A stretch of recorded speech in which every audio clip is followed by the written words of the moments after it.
하나님 말씀 다니엘서 12장 2절과 3절 말씀 함께 읽겠습니다. 구약성경 1255면에 있습니다. 함께 읽습니다.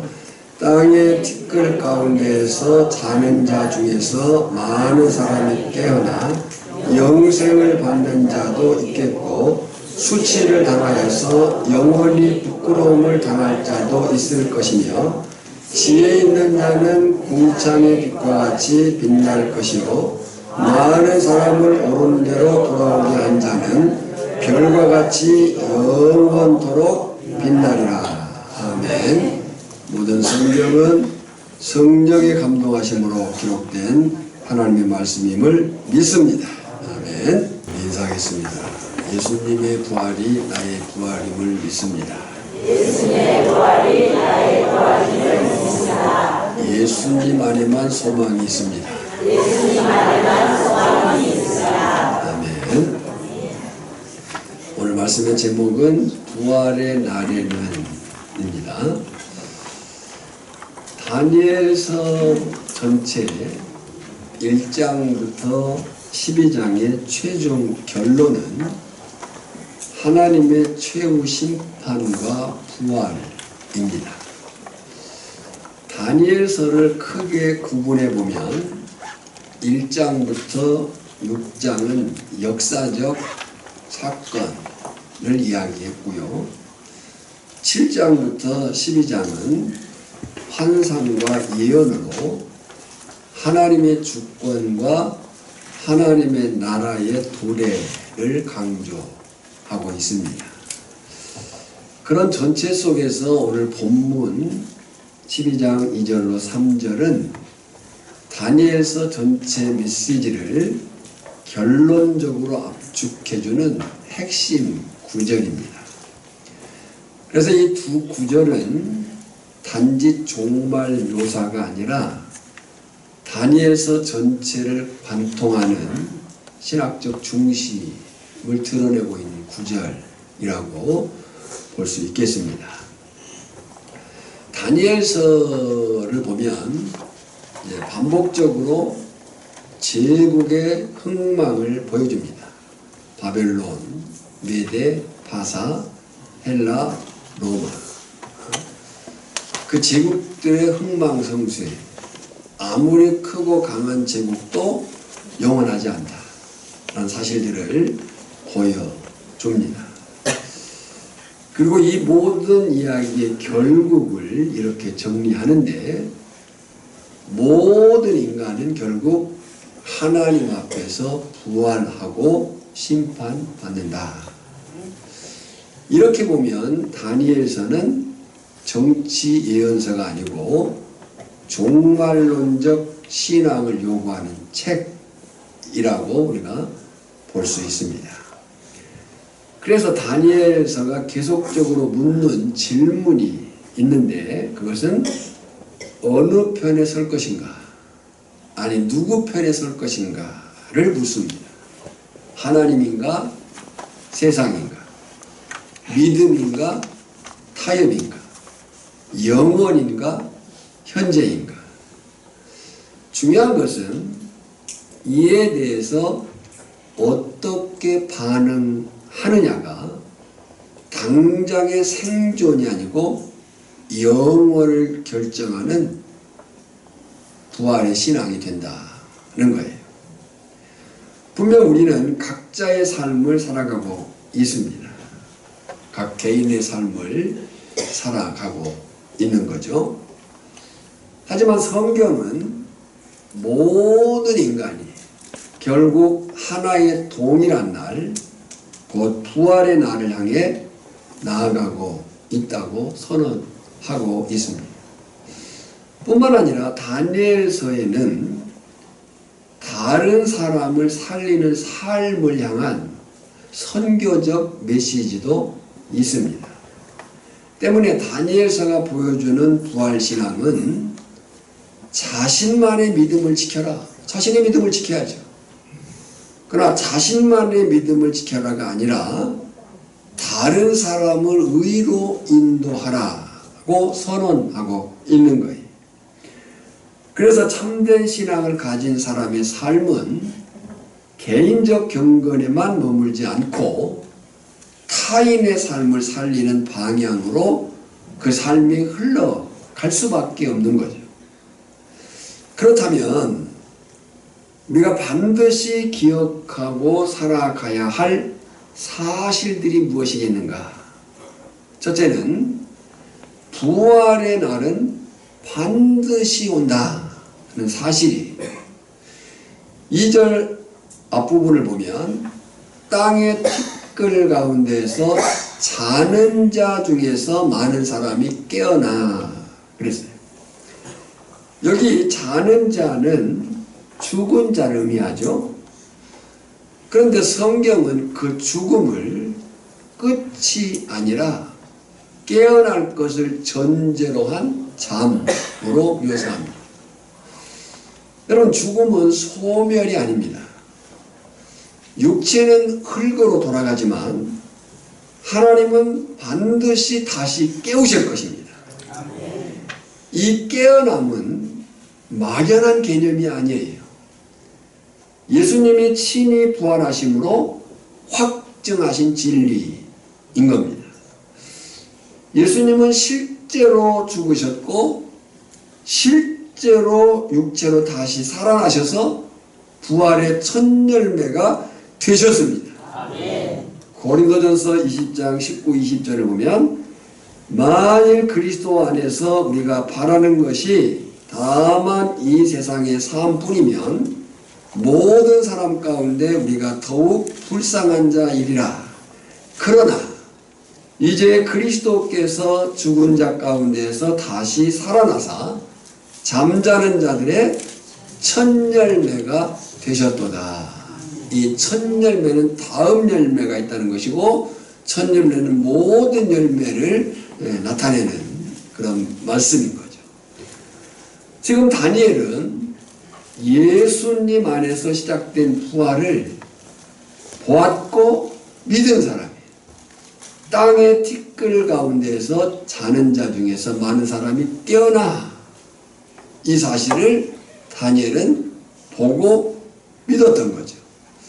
여러분, 부활의 날은 추상적인 희망이 아닙니다. 막연한 기대가 아니에요.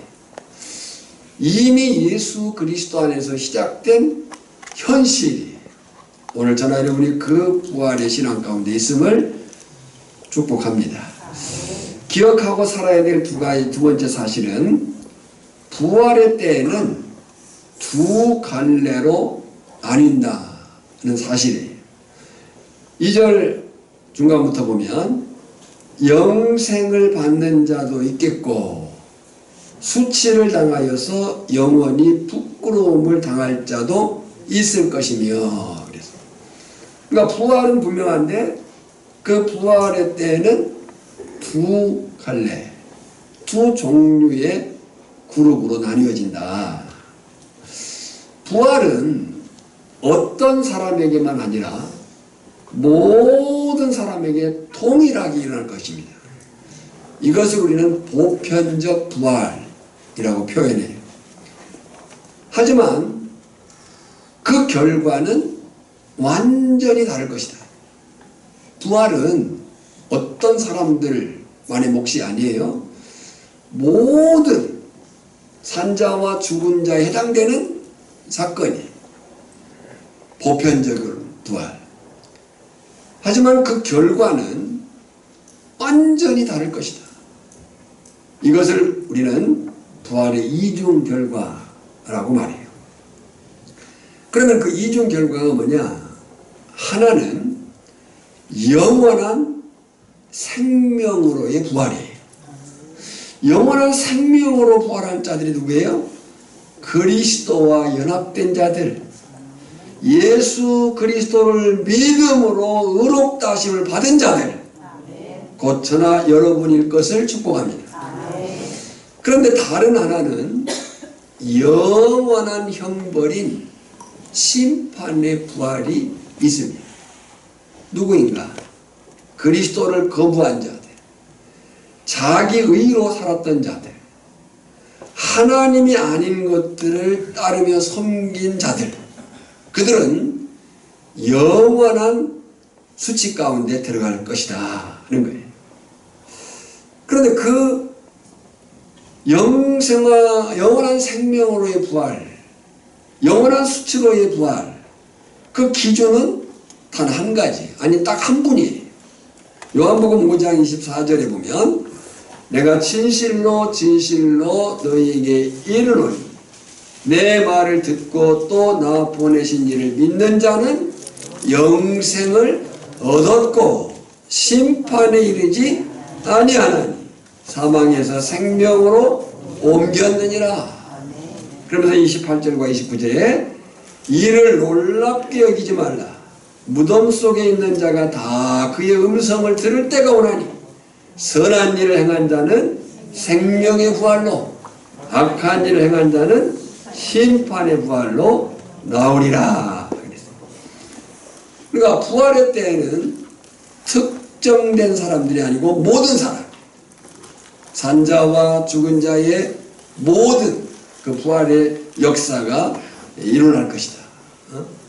근데 그 부활은 이중 결과를 가져온다.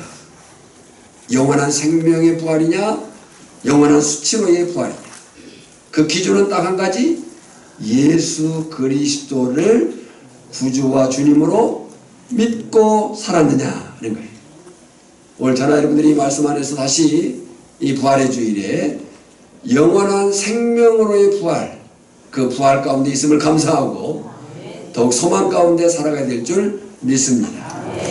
기억하고 살아가야 될 세 번째 사실은 그리스도의 부활이 우리의 부활, 나의 부활을 보증한다는 거예요. 다니엘은 부활을 예언했어요. 계시적으로 그가 보았지만 예언한 거죠. 그러나 예수님은 부활을 실제로 이루셨습니다. 그래서 성경이 말하는 신앙의 핵심은 부활을 믿는 사람이 아니고 부활하신 그리스도를 믿는 사람을 말하는 거예요. 어떤 종교에서나 또 우화적인 이야기 속에 죽었다가 살아난 사람들의 이야기가 있을 수 있습니다. 어떤 종교에서도 죽었다 살아났대더라. 또 여러 역사적인 그 이야기 속에 그런 이야기들이 있을 수 있어요. 우리는 그런 부활에 관한 이야기를 믿는 것이 아니에요. 그런 부활에 관한 이야기를 믿는 게 아니고 확실히 역사 속에서 사건적으로 부활하신 예수 그리스도를 믿는 거예요. 전적으로 다른 거예요. 어떤 종교 일반적인 우화적 이야기 속에서 누군가 죽었다 살아났다라는 그 이야기와 예수 그리스도의 그 부활하심에는 전적인 차이가 있습니다. 어떤 차이가 있는가? 예수 그리스도의 부활은 세 가지를 보증한 역사적이고 실제적인 사건이에요. 첫째는 죄로 인해서 죽게 된 우리에게 죄 사함을 완성한 부활이에요. 그러니까 예수님의 십자가는 죄에 대한 갑지불, 속량이 있었고 부활은 하나님이 그것을 받으셨다는 증거예요. 때로 어떤 사람이 누군가를 위해서 자신의 목숨을 희생하기도 하고 또 어떤 일들을 감당하기도 해요. 우리는 그들을 뭐라고 불러요? 의인이라고 부르는 경우가 있어요. 그러나 그런 희생, 그런 어떤 의로움이 아니에요. 예수 그리스도의 그 부활하심에 전혀 다른 보증은 죄로 인해서 죽게 된 우리의 그 죄를 사심의 완성인 거예요. 속량. 또 두 번째는 죄인이요 악인이었던 우리가 의롭다 하심이 확정된 사건이 예수 그리스도의 부활하심. 로마서 5장 19절에 보면 한 사람이 순종하심으로 많은 사람이 의인이 되리라 그랬어요. 그러니까 예수 그리스도의 부활은 단지 어떤 개인 어떤 사건에 매이는 게 아니고 예수 그리스도의 그 죽으심과 부활로 인해서 많은 사람이 예수 그리스도를 좇는 예수 그리스도와 연합된 그 모두를 의인되게 했다. 그 사람들이 오늘 저나 여러분임을 믿습니다. 세 번째 보증은 우리의 부활이 확실하다는 거예요. 그리스도가 살아났다면 그와 연합된 우리는 반드시 살아날 것임을 믿습니다. 로마서 6장 4절과 5절에 보면 그러므로 우리가 그의 죽으심과 합하여 세례를 받음으로 그와 함께 장사되었나니. 자, 오늘 우리 가운데 두 분이 세례를 받을 거예요. 세례는 단지 교회에 강하는 종교의식만이 아니에요. 종교의식적으로 행해져요. 그러나 우리가 세례를 받으면은 아주 중요한 사실이 있어요. 보세요. 그러므로 우리가 그의 죽으심과 합하여, 그가 누굽니까? 예수님이에요. 예수님의 죽으심과 함께, 그 죽으심에 함께 한다는 사실을 세례를 받음으로 그와 함께 장사되었나니. 그러니까 세례를 받는 것은 내가 예수님과 함께 죽었다는 사실을 고백하는 거예요. 이는 아버지의 영광으로 말미암아 그리스도를 죽은 자 가운데서 살리신과 같이 우리로 또한 새 생명 가운데서 행하게 하려 함이라. 예수 그리스도와 함께 죽으실 뿐만 아니라 예수 그리스도와 함께 다시 살아나서 그 살아난 생명으로 살게 하려고 그 사실을 하나님 앞에서, 증인들 앞에서 공개적으로, 공적으로 고백하는 그 일이 세례인 거예요. 5절에 만일 우리가 그의 죽으심과 같은 모양으로 연합한 자가 되었으면 또한 그의 부활과 같은 모양으로 연합된 자도 되리라 그랬어요. 그러니까 오늘 저나 여러분은 그리스도의 부활, 예수님이 죽으셨다 살아났대 로 그치는 것이 아니고 그 예수 그리스도의 죽으심과 부활이 내가 죄에 대해서 죽고 의에 대해서 예수 그리스도 안에 살아난 사실을 보증하는, 고백하는 그런 사건임을 믿습니다. 기억하고 살아가야 될 네 번째 사실은 부활의 날에는 빛나는 자들이 있다 하는 거예요. 어떤 자들이 있다고요? 어떤 자들이 있다고요? 빛나는 자들이 있다. 빛나는 자들이 있다. 3절 보세요. 지혜 있는 자는 궁창의 빛과 같이 빛날 것이요. 성경이 지혜 있는 자를 말할 때 그 지혜 있는 자는 똑똑한 사람을 말하는 것이 아닙니다. 성경에서 지혜를 말할 때는 하나님을 경외하고 하나님의 그 구원 안에서 사는 삶을 가리켜서 지혜로운 사람, 지혜로운 삶이라고 얘기를 하는 거예요. 그러니까 성경은 똑똑함을 배제한 건 아니에요. 그러나 지혜라고 할 때의 그 지혜가 어떤 영민함, 똑똑함을 가리킨 게 아니고 하나님을 경외하고 그 하나님의 말씀을 좇아서 구원에서 살아가는 삶을 지혜롭다 하는 거예요. 우리가 일반적으로 저 사람 참 잘 살아. 그때 우리가 얼른 가는 생각이 뭐예요? 잘 산다는 것이 돈이 많다는 생각으로 가요. 돈이 많은 사람은 그냥 부자예요. 부자가 꼭 잘 산다고 보장할 수는 없어요. 가진 부 때문에 온갖 죄를 짓고 악을 행할 수도 있어요. 그러니까 잘 산다는 개념은 돈이 많다는 개념이 아니에요. 잘 산다는 것은 지혜롭다는 것인데 성경이 말한 지혜로움은 하나님을 경외하고 하나님의 말씀에 순종하여 사는 삶을 지혜롭다고 말한다. 오늘 저와 여러분들이 지혜로운 사람들임에 감사하시기를 바랍니다.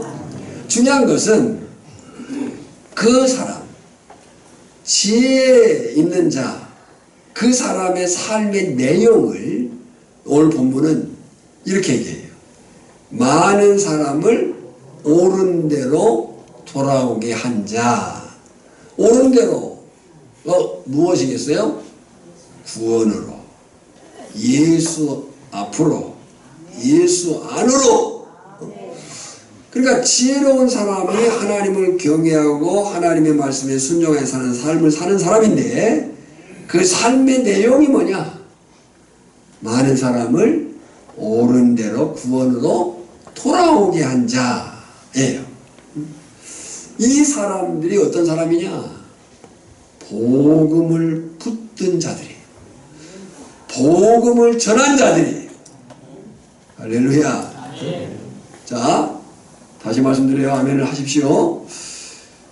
지혜 있는 자, 하나님을 경외하고 하나님의 말씀에 순종해 산 자입니다.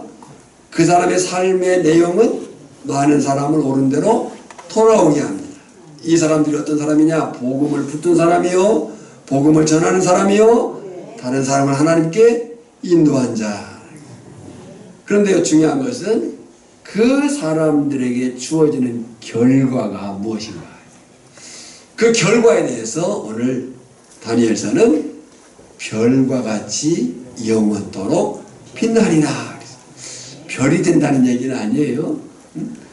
같이, 뭐 같이? 별과 같이. 그럴 때 이것은 비유죠. 별과 같이라고 할 때 이 비유가 나타내는 의미가 뭐겠어요? 영광의 상태를 의미합니다. 하나님과 함께하는 그 영광, 그 영원한 상태, 그리스도의 형상을 닮은 상태, 죄와 고통이 완전히 제거된 상태. 왜 그렇게 그들이 별과 같이 영원토록 빛날 수밖에 없냐?